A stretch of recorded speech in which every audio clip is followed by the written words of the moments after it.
organization. So the first part of the call is finding out some information from you, and the second part is going into some recommendations, and we'll do that in two ways. One is I'll go through the meetings with you, and we'll get across all the think tank, general, and panel sessions to you. How does that sound? Okay. That sounds great. So, since there's been a bit of a gap, tell me about, I guess, the scope of your role and responsibility these days. I can't remember even how long it's been, but it would have been at least 3 years. Yeah. So my title is, and titles are titles. I laugh. I'm Senior Director of HR Operations, Compensation, and Benefits. So I play in the space of compensation and benefits, and also the operational part is more of compliance with our two business units and consistency, some legal. So I probably spend most of my time in healthcare and wellness, not as enough as I need to in compensation, but I report directly to the SPP of HR and Innovation. So there's a lot of innovation. We've done a lot of rebranding our company in the last 3 years, our retail stores, our HR function, due to the things that my boss brings to the table and the constant push. We spent about 18 months.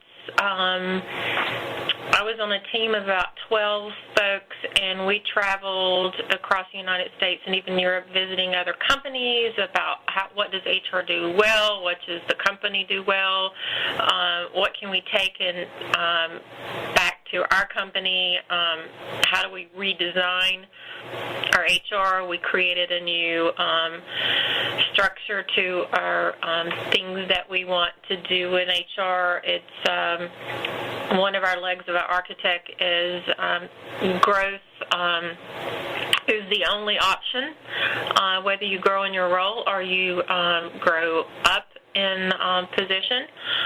And food, family, fun is their other piece of our architect. And the other is my work, your work, my way, from a company perspective. So a lot of the things that we do are around those three legs. So that's probably more than you wanted to know. Does that make you the ranking person within the organization for compensation and benefits? I am, yes. And the SVP of HR and Innovation, is that just a very eloquent way of saying CHRO? Yes, it is. It's he just drives a lot of innovation, but yes, that's what it is. There's a big on your long titles there.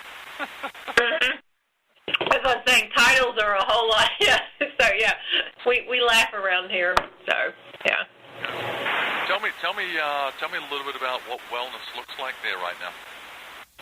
So what we have in place right now, we have on-site health coaches, and we went through this model of we had, I don't want to say a clinic, but we had a nurse, and she did episodic, and then she did wellness as a side.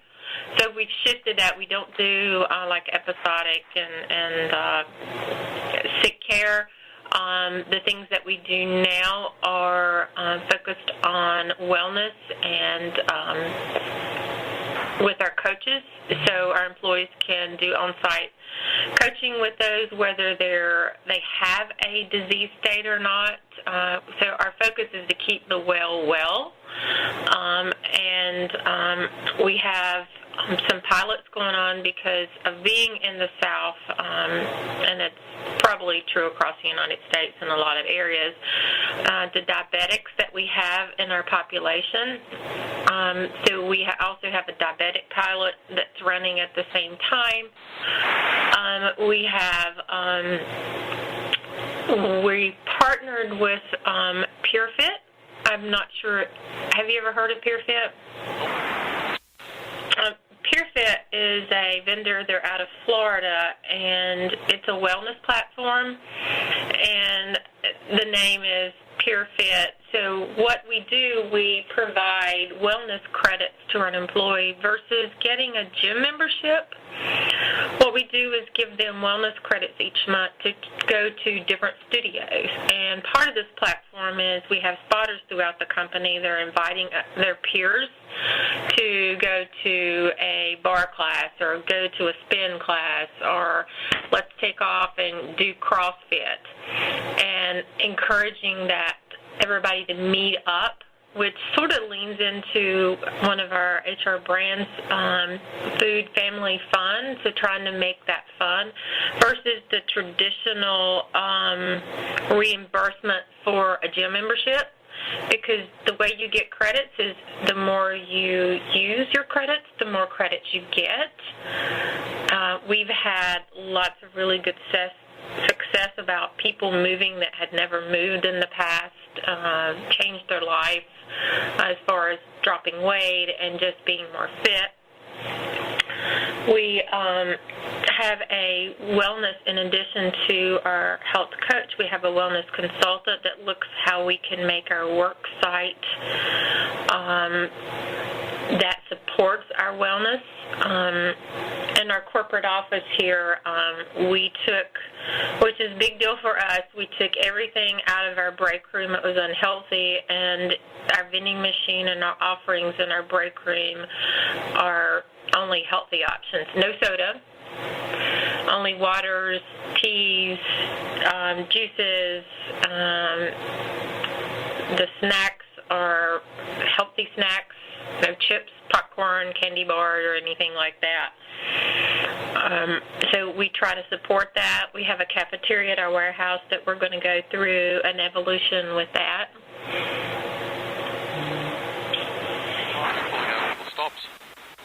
Oh, yeah, well, I almost had to hide in my office for about 3 weeks after we did the break room. I was with one hospital. They did the same similar thing. They took out all the junk food and they put in other machines, and instead of charging the employees for the food, they now gave the stuff away. And the CHRO had such a riot on her hands in this hospital that after 3 weeks they put the chocolate bar vending machines back.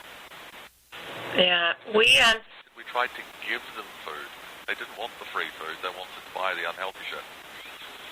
That's just amazing to me, and we reduced it.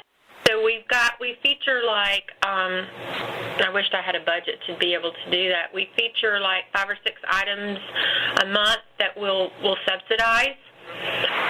But probably about after 3 weeks, with we have the former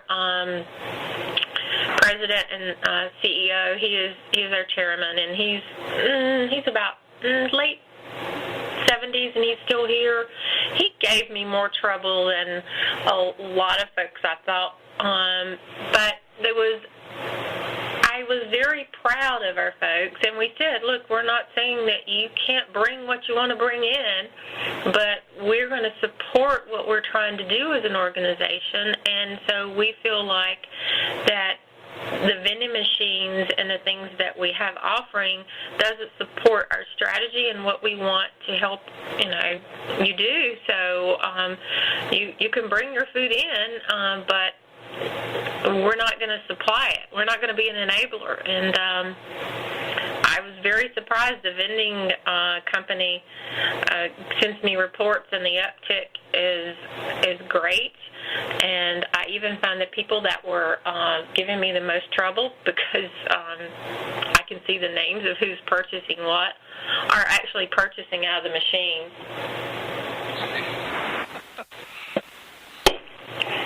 Yeah. Are you bending the healthcare cost curve down?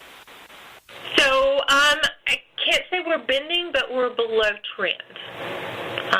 So the things that we're doing is below trend, and for a wholesale retailer, that's huge, because we do have, like I said, we have a large pocket of population that are diabetic. And what we have been able to do, we have A lot of those folks have reversed their situation. A lot of them have reduced their numbers, their AC1s, but I would like to say that we're below trend. I think we've got a ways to go, but I probably got. This is one of the great success stories that was amazing to me. We have a gentleman, he works in our data center, and he's 33 years old, and it's very sad. He probably weighed almost 400 pounds. He got hooked up with a health coach, lost 60 pounds, continued on their program. We got him with, in addition, a dietitian, and we put in the Peer Fit program. And by this point, he's still a very, very big guy, and he's probably got over 100 and some pounds to lose. We put in this Peer Fit program, and one of the facilities is like a 9-round. It's like a boxing. You go 9 rounds, and it can be as intense, or it can be. It's still, even when it's low, it's a pretty big deal. He showed up because he still wanted to continue to make changes. And at the gym, I'm almost embarrassed when I show up, and I'm always looking at myself to make sure, he's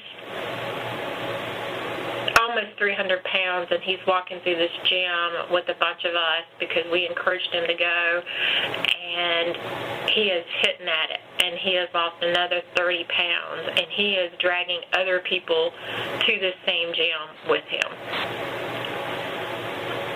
The courage that it took for him to walk through that gym, being that heavy and having a lot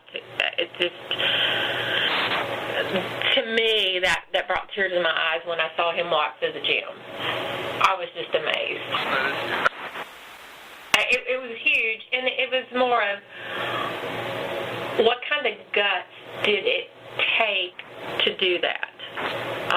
When all of us, there's a lot of us in this building that are pretty fit, and we're all constantly go, oh my gosh, I need to lose 2 or 3 pounds, I need to do this, and him to put himself out there. But I think because we've tried to embrace and encourage people so much that he felt comfortable enough to put himself out there, and everybody has rallied around him, and he's just one of, and he's changing his numbers, but I've got a list. We have a large population of truck drivers, and we started packing their lunches for a period of time to show them how to pack their food. We supplied every one of the truck drivers with a cooler. Instead of stopping at truck stops or packing really unhealthy stuff, we'll send them through a period of time to show them how to pack their food, give them the cooler, give them the food, and so they can transition to be able to do this for themselves. And for the truck driver population, that's been huge. We've had one truck driver that reduced himself from 7 sun drops a day, that's a southern version of Mountain Dew, to 1 soda a day, which is huge, and he just took off a ton of weight. Yeah, I think probably the worst thing, full stop, that no one realized. Everyone gets the chocolate, everyone sees the chocolate bar coming from a mile away, but I think the soda is the thing that most people just have no idea that it's got more sugar in it than the chocolate bar. Mhm. And so those drivers live on the Red Bulls and the things to keep them going. We've really talked to them about what else can you do, what other alternatives do you have. So they're doing coffee and protein drinks to keep themselves going. And one of our health coaches, she's about 5'2", and those drivers are big and burly, and she's watching them as they're getting off and on, and she's giving them hell. She's like... What are your other priorities for this next year? What else are you going to be focused in on? So as far as wellness? General for me, the wellness or a benefits perspective? So what we are focusing on, we have went through, one of the things that we did this year is in order to get your reduced premiums, and it was 30% reduction, you had to do a metabolic screening, and then you also had your annual physical. So our focus is to, once we get those results, is to segment our population on, we've been doing pretty much pilots of, like, we know the drivers needs help with this, we know we've got a segment of diabetics that need to do this, we know that everybody needs to be fit. We want to get this, we just finished the screenings and the annual physical up actually November the 15th. So what we hope to wrap around the data is how can I segment my population from retail and wholesale, and what do we need to help these folks tackle? And I know one of the things is healthy eating. We just, as much as we're trying to support it, that's even one of the self-reported things. Nobody's eating fruits and vegetables, and everybody's downing soda. I call it, we have a lot of skinny, fat young men. They're fairly skinny. They do physical jobs, but they're chucking that sugar around, and their blood pressure is popping up. So diet is the thing that one of my major priorities for, and when I say diet, it's just healthy eating, and how do I get the right program for those. So I'd say for the overall population, it's healthy eating. It's continued, how do I drill down into my retail stores and get to those diabetics? And then what are those things that are going to come from my data that I'm going to get in the next 3 or 4 weeks that I need to segment and drive? Because what I feel like we need to do more of is meet them where they're at versus giving them a lot of different programs and they're overwhelmed. Yeah, that makes a heck of a lot of good sense. What about from a benefits perspective? Are you changing anything there? So we just went through and revamped our health care, which is everybody has. So we're, that we will continue to look at, because we have 3 plans, 2 high deductible, 1 traditional PPO. We just rolled out critical illness and accident this year with open enrollment, and we already had voluntary life. We're looking at my boss is constantly asking me for different things, what else is out there, whether it be voluntary or non-voluntary. So I'm getting a constant push on him, what else do we need to do? And unfortunately, I don't have anything top of mind, but I do have someone that's pushing me to do something different than the standard. And what is out there that our folks want? Yeah, funnily enough, the voluntary thing is the thing that a lot of organizations are now doing more of. It's an easy, relatively easy, inexpensive way of actually giving back when so much has been eroded the past few years. Right. So we had, we went with, oh my God, I was like I almost lost, oh my gosh, we went, I cannot believe that I lost my train of thought of the vendor we went with. But we had 46% participation in critical illness and accident coverage.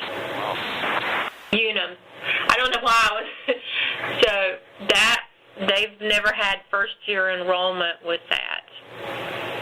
So our employees obviously wanted it, and 40%, I just got my numbers in last week, of critical illness and accident coverage for those that are eligible. Okay. One of the things that I do know under benefits is whether it be student loans, reimbursement, or we do a lot of education grants, but the student loan help has bubbled up several times in the C-suite of should we be doing that or should we not. Millennials sure care more about that than they do the 401k. Right. Yeah. What about compensation? What are you going to change there? So we've made some strides. We do. Are you familiar with the 9-box? I sure am. You've got some organizations going straight at it. You're going straight. Some organizations going straight away from it. Yeah, so we're doing a combination. We started with because it's hard to calibrate, so we know we do a pretty good job at our C-suite and our director level. So over the past 2 years, the compensation has been more directed toward your 9-box rating and versus more of a performance appraisal score. So that's a little bit different of what we've been doing and putting more into variable pay. Our objectives not only impact our merit, they also impact our bonus. So there is like a 25% component of your bonus. Our bonus used to be whatever business unit you worked for, everybody got the same if we achieved our objectives. Now we have 25% of that you decide, depending on what you and your supervisor set up. So it's at risk, so to speak. So that is something that we're looking for more ways to do variable pay and basically to reward, my boss's famous word is the wagon pullers. The folks that are driving the business. Here's like everybody else, there's like a 2% across the board increase. I'm just sort of going, and then my wagon pullers that are really moving the organization, how can I compensate them and differently than that group, and to keep them engaged and moving forward? Yep, so engagement's key. Yeah. How are you doing on the sort of diversity inclusion sort of scale of things? So we do not do that really well at all. And to be quite honest, we could use some help with that.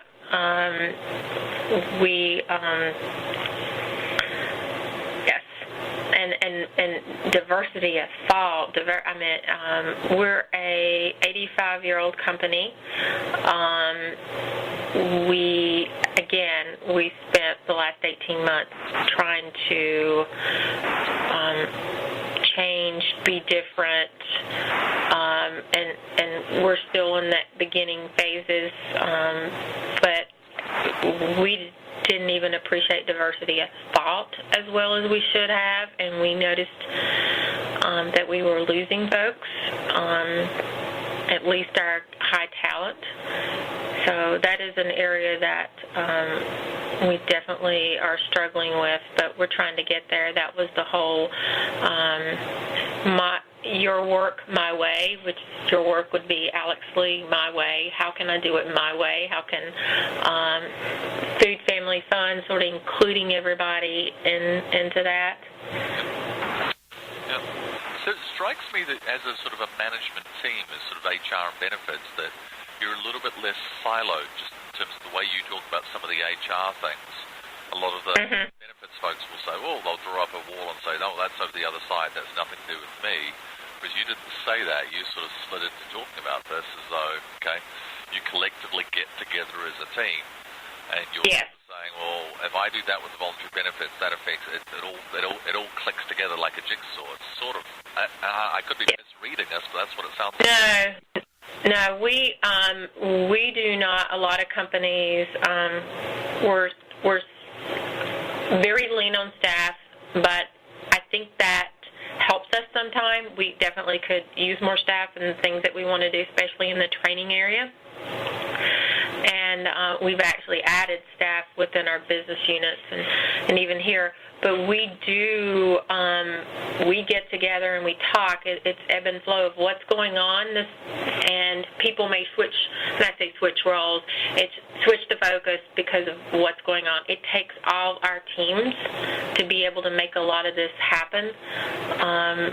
And I think it makes us a better partnership. Because we connect the dots with what's going on in compensation and benefits and legal and training, so we know what's going on and we get involved.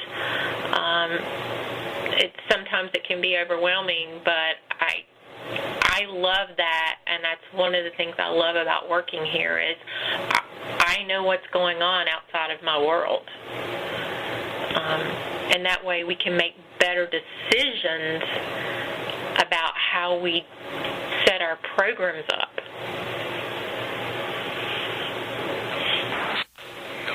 What about the HR operations bit of your job title? What does that bit actually mean? So that is legal compliance. Our folks, as of recent, there's no company not pulling out the stops to determine what do we need to do about sexual harassment. Have we done the right kinds of things? So CHRO, I get an email that says, okay, do we need a legal update? Do we need to retrain our HR folks? Do we need to update our hotline? It's what he likes to call the operational piece of that. Are we consistent with our two business units on what's going on? Is the training consistent? It's more of a consistency, legal type thing. Get even as involved as we went to ADP with payroll, and does everyone in HR know about that move for employees for their W-2s? Let's everybody help when you're out in the stores. We have journalists. Let's give them a hit list of what they can talk about, even though we're not payroll, we're not finance. It's more of pulling everybody together. Yep. Okay. And in terms of, are there any obvious areas, more obvious than not, in terms of where, from what would be a potentially good one-on-one meeting with the different solution providers? Is there anything that you're going to be putting out to RFI or RFP or adding this year that you don't currently have right now, or swapping out? I think you hit it. We went with Glint on engagement survey, but we're constantly, so this would be our first year with Glint, but I think that is an opportunity, anything around engagement. I know that we are still looking at, and again, it's probably not part of this, we are on an old version of PeopleSoft, and we're looking for what's the next generation of that, whether it's Oracle or whether it's SuccessFactors. What does that look like? Because that is something that we are going to, over the next 18 months, make a switch. We're on an unsupported version of PeopleSoft. We're with Halogen, and again, it's probably not in the space here, and we are probably looking for someone else for our performance appraisals. Again, any kind of vendor platform that would help me as far as support the wellness. I've looked at a couple on like healthy diet, healthy eating, healthy shopping, a vendor that would help with student loans. How about vendors that just look at your overall sort of costs?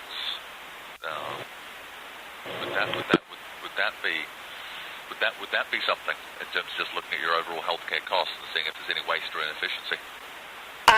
Yes.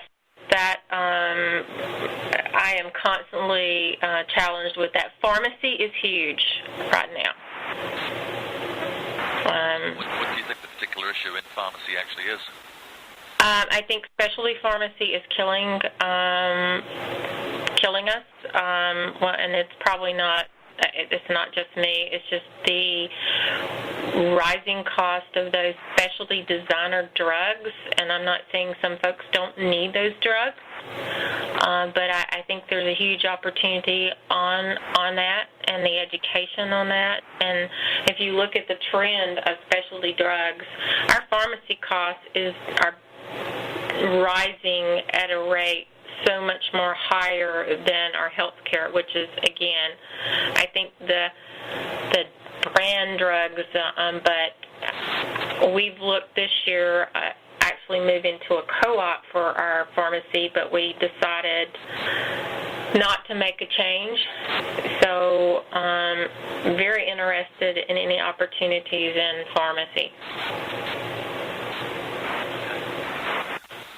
Cool. Let me have a stab at this, charging into some meetings. You know what? I don't know if the meetings last time around you ended up getting any traction, but I'll remind you about how we do the meetings. The meetings don't occur at the same time as the other sessions, so it's not a binary choice between a meeting and a think tank. Hopefully last time you met all senior folks, there were no anyone junior or tactical. And this is the biggest thing of all. When you're going through these meetings, you'll enjoy them and you'll get a heck of a lot more out of them if you're picking them from the perspective of an organization that actually has a chance. If it's just information, it's just education, then tell me. 19 times out of 20, we don't end up making that meeting. Why? Because it's a senior person on the other side, and just like you, they're capped out in the number of meetings they're allowed to take. So if it's information education, they're probably going to go, thank you, but no thank you. That's not to say that the meetings you take you'll ultimately work with. That's just to say that relative to the goals and aspirations you have over the next 12 to 18 months and all the gaps, there's a chance, there's a real chance. It's an area of need or opportunity. Okay, so if it's just education, just information, then it's all right to take a pass on it. All right. Okay. Cool. So first one. How are you guys unionized at all? No, thank God. First one is a firm called ThinkStream. There's a couple of different things. These guys are very strong from the compliance perspective. In 2018, the new EO1 guidelines were required to aggregate and report employee information such as wage and employment classification based on salary ranges, job titles. Some of that information, most notably gender and ethnicity, will need to be self-reported by your employees, which will create data management challenges. They automate the entire EEOC, EO1 reporting process from employee data collection through surveys, data compiling, to information upload. There's no non-compliance. It automatically detects gaps in existing EEOC information sources such as payroll, and it gives you full visibility into employee data shortcomings so you can complete transparent audit trail so you can easily prove due diligence. And they also help with the 1095C filings as well, if you need that.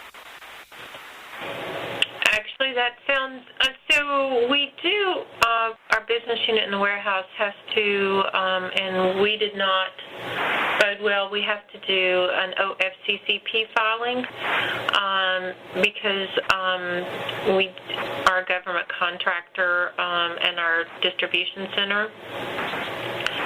A lot of that data that you described, like I said, I don't have a good handle on what that is, but that is something, as you described that we just hired a new VP of HR for our distribution center, and it's one of the things that she has questioned and can't get the data to wrap her hands around it also, too. So a technology solution that largely did all that for you and kept you compliant, that was pretty cost efficient, might be a wee bit attractive then. Yes. How have, to date, for the EEOC reporting, how have you handled that, generally speaking? Is it just manual processes? It's manual combined with some things that we're getting a PeopleSoft, and that report actually comes directly out of my department, and my data analyst would love something to spend her time with versus that. And something, because we talk so much, I don't know if you have a data analytics vendor that is as far as HR, but that is something that we have been trying to find some kind of software, some kind of platform. What specifically from a data analytics perspective are you looking for? We have a lot of despairing systems, and we're trying to pull that together and see what that says about our population. I mean, we can get the basics, the turnover, the gender equity, but we're pulling like 4 or 5 systems and putting that out, and we want a dashboard. But we're doing this in Excel and PeopleSoft, and then we're throwing it up in a PowerPoint. But the challenge is, can I get a dashboard? Can I get it updated more frequently? Yep. Is the dashboard? So the dashboard would be to pull lots of sort of disparate reports together to give you some clever insights vis-a-vis productivity, performance of teams, employees, be able to track things, manage. Okay, I think you're actually going to love this one. The firm called Tower Metrics, and this also feeds into the PeopleSoft thing we talked about a wee bit before as well. They provide a cloud-based productivity platform that can boost your current HRIS in all the areas it's weak through enhanced data management that measurably gives you real reporting analytics, transparency, and workflow efficiency. The software integrates all operational data into one centralized repository, automates information exchanges, eliminates manual reporting, and gives your leaders a more comprehensive bird's-eye view across the enterprise. It can be deployed in a modular basis or in one single system. Modules include employee profiles, goal setting, competency management, education management, reviews, job descriptions, safety management. So it's all about improving productivity, performance, give you a single dashboard to put all of these things in one place, manage and plan merit-based compensation, incident and safety tracking. That, you just hit my sweet spot there. No, I don't actually. Yeah, that's, unless you're going to send me to New Zealand, that's probably the next best thing. If you gave these guys specifically, and so I'm writing this down, if you gave these guys specifically exactly what it is that you think you want, describe to me in your own words exactly what it is that you want. So, what I would currently, and I was just trying to pull up what I have on the dashboard that I'm not able to pull together. I have like by division in our retail stores, and I have like their turnover, and then I have to try to pull in the profitability of that store compared to the other profitability and the compensation. So something that would pull a lot of that together so I can make better decisions with that. I'm pulling like this store is profitable and the turnover and the compensation is higher in this store, because then I got division directors going, well, I need to lowball the pay here, but hey, you pay now, pay later. And I have a hard time pulling the data together easily to be able to prove really what paying people at fair market or maybe even a little bit more is going to do for that store or that division, and equate it back to them. So most of this right now you're sort of trying to do through the unsupported version of PeopleSoft, I imagine. Right, and then we'll download it in an Excel spreadsheet, and then we'll pull it out of our financials because we use Oracle Financials, and then we'll try to pull something out of Oracle, and then we'll try to mesh it together, and it's a lot of manual labor-intensive scrubbing of the data too. No, I can only imagine what from the elements of PeopleSoft that's not working the most. What are the biggest deficiencies with PeopleSoft as you've got it right now? So it's not a supported version, and we basically are using it as because we have Business Solver that we use for our benefit platform and enrollment system.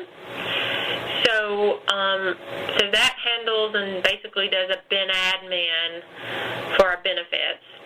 Then we basically have Halogen for performance appraisals, storing ratings. Then we have Oracle Financials, and then we have PeopleSoft basically runs payroll. And stores data so that we can pull it out. We say we have an HRMS system, but we've got all these disparity systems on the outside, and PeopleSoft, I can't even say anymore is the system of record, because for my benefits, PeopleSoft is not the system of record. Business Solver is the system of record. It's the payroll system of record. Let me give you a tiny wee bit about the modules and tell me which of these modules would make the most sense. One is employee profiles. They monitor license certification renewal, license library management, job description admin, track client-specific needs, incidents, employee job history with full customizable alerts for both employees and managers, across both email and text.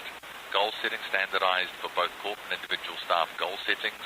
Tracks that supports goal-based compensation can be directly incorporated into performance reviews and turnover. Competency management monitors and assigns both corporate and individual defined competencies, eliminates the need for manual management, features a library that includes industry-specific competencies and ideal for compliance-heavy industries like healthcare, financial services, or transportation. Education management, digital coursework repository that supports scheduling, assignment, tracking for completion, allows you to build your own custom content, set parameters for completion, ideal for onboarding. Unifying educational content, reviews, automates the review process, can support incremental, annual, ongoing reviews, as well as 360s and peer feedback, links directly to merit-based compensation planning tools and supports, manages recommendations with the interface, tracking ensures there's no gaps in visibility or accountability, job descriptions, creates fully versioned, customizable job descriptions that tie directly into performance reviews, to make job responsibility evaluation and full reporting simple, eliminates the need to maintain unique software repositories for job responsibilities, integrates with HRS and payroll, eliminates the risk of duplication, the need for data entry across multiple systems, and safety creates a comprehensive safety standard setting, tracking, monitoring, compliance management. Do any of those in particular grab you? Safety, not so much. The job description and performance, yes. Actually, they all do except safety. They all do except safety for the most part. Safety covered. Yeah.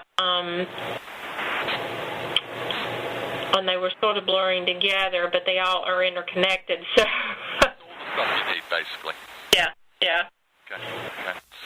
This is for voluntary benefits. Do you have identity theft as a voluntary benefit you offer? We do not. I'm going to give you the company we use ourselves, and this is probably, in terms of the last 3 years, identity theft is probably the most popular voluntary benefit, just for the simple fact of the matter it's now, unfortunately, the world we live in. So it's for ARMA. Proactive identity theft goes well beyond credit monitoring, which only captures 21% of theft anyway.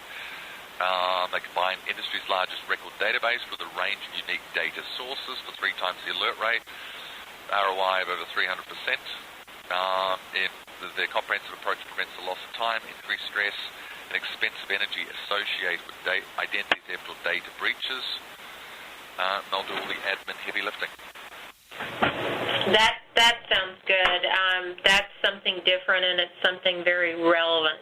That sounds more intriguing to me than some of the legal voluntary benefits. It's also the most popular voluntary, but you'll have no problem at all getting 20-30% of your staff to pick this up immediately, as they all should. I don't think we will. With 46% of our employees picking up critical illness and accident, I don't think we would have an issue. That's actually, I've not hummed on that, but that's very good. Well, the sad thing is, you know what happened with the Equifax? The truth is, every single one of your employees is now out in the ether, whether they realize it or not. Yes. That people are going checking, and I said, have you ever earned more than $25,000 a year? And someone goes, yes, and they go, you're in there then. They got you. You earned more than $25,000, or you got a mobile phone, or you rent, or you mortgage, you're in there. Suffice to say. They go, oh, how do I know? Because there's 162 million people in there, my friend. Yeah. With voluntary benefits, do you ever contribute anything to voluntary, or does voluntary mean voluntary? At this point, they remain voluntary, but we have explored, because we have a large amount of part-time employees, and it's a pass-through for them, but one of the things that we have thought about is, and we need to do the cost of that, is if we supplemented our part-time voluntary benefits offerings to, because our part-time employees, they're eligible for a pension plan if they stay with us long enough. They're eligible to do the 401k, and they're currently eligible to do our voluntary benefits. But we don't subsidize anything for them for the most part. So we've talked about doing something for our part-time employees and subsidizing them. Okay. And do you ever, something like this, it's a voluntary benefit that you could wait till your open enrollment next October.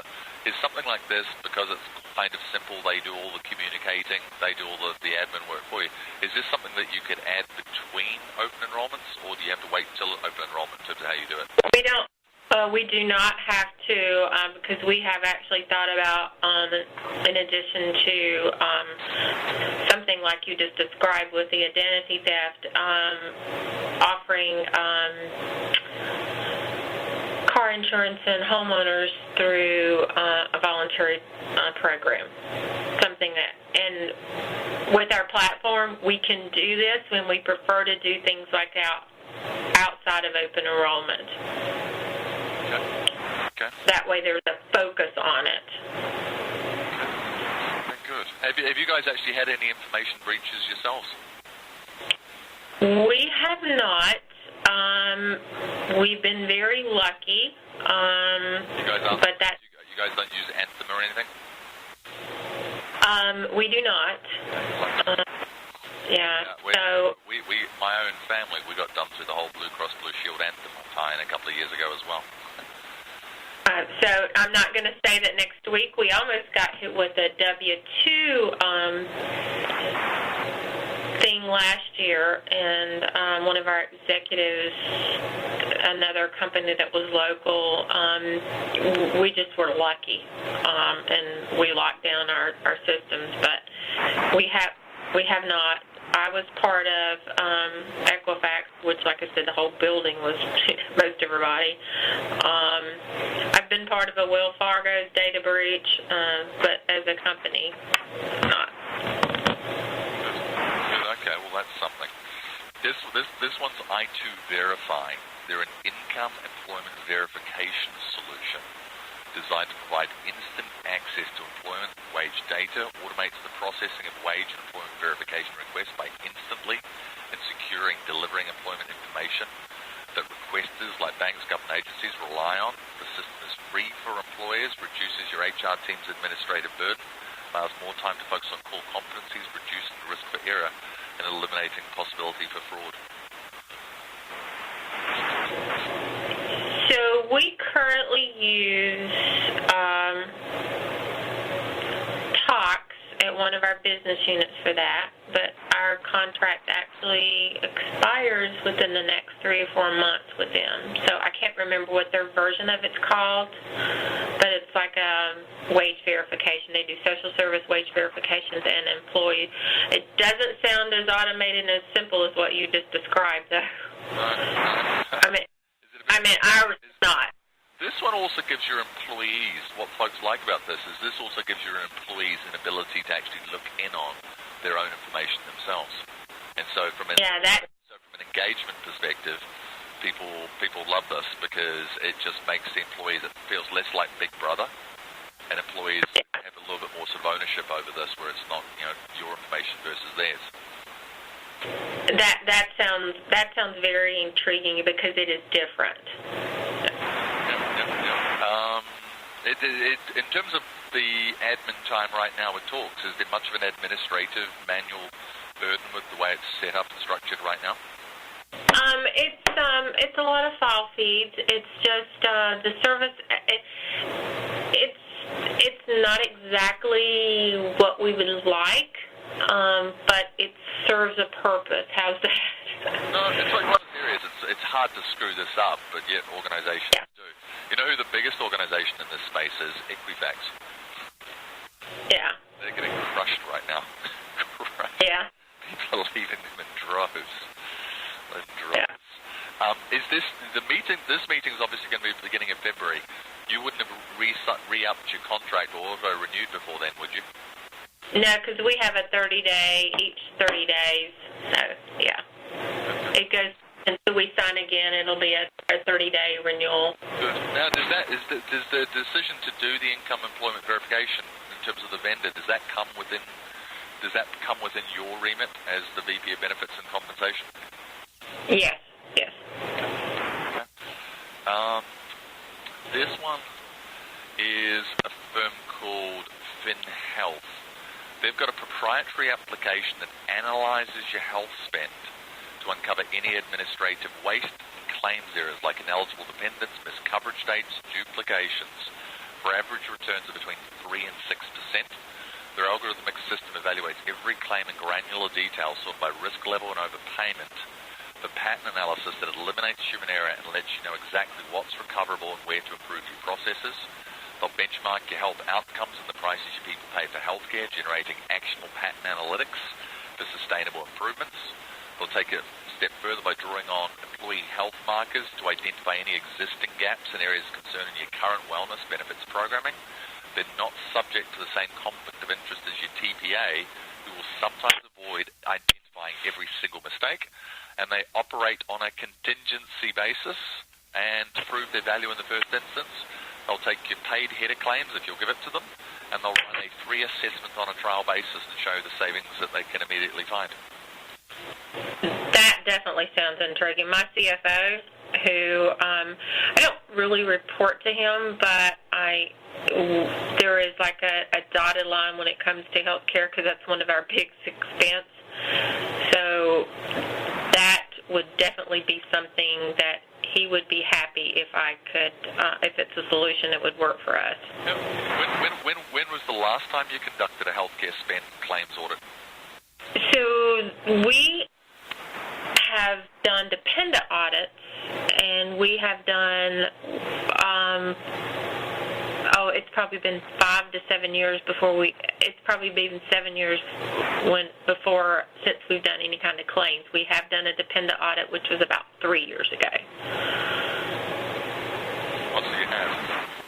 Okay. Dependent, but not a claims audit.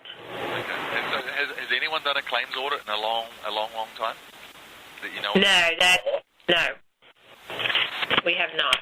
So there actually might be a fair bit of utility there.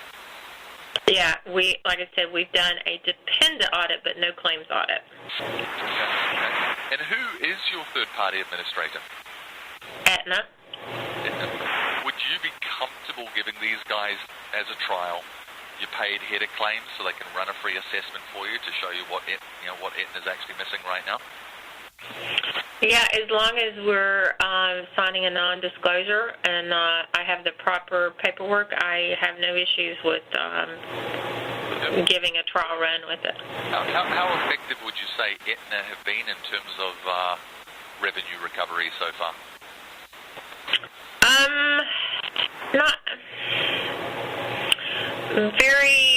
Like you said, you described it. We get some things back, but it's not part of the normal routine. So I'd say little to none. So there's not. So as things stand right now, you're not seeing much money recovery based on errors or overspending. No. So the assumption is it's for a company of your size that it's all being done right the first time. That's... Yeah. What could possibly be wrong with this picture, eh? Yeah. So, no, we just went with Healthcare Blue Book about October, and I'm not sure if you're familiar with them. And when I had, Aetna was sending data to Healthcare Blue Book, I just pulled one procedure, which was mammograms. And with that, there was a huge amount of inconsistency of reimbursement and billing, and that was just in one small market. So I knew at that time I probably had an issue because it took me 8 weeks to get full answers and pushback, and that was 2 providers, 1 small market. So what's Healthcare Blue Book doing for you? So what Healthcare Blue Book is, it's a transparency tool, and what they do is we get the data, and it's unlike a lot of other transparency tools. It's very simple. It's red, green, yellow, and it gives a range of costs based on our claims in the area. And so our employees, if they choose a green provider, and we're just in the infant stages of this, then they will get a cash reward for going to that green provider. Yep. But the intriguing part of that is they also have a quality component that's attached to it. So it's the first transparency tool that actually has a quality component to it. So sometimes just because a provider is a low-cost provider and then they're at risk for their quality, it's not the right kind of spin. So it is a combination of quality and pricing. Yeah. Good. Well, look, I'm gonna stop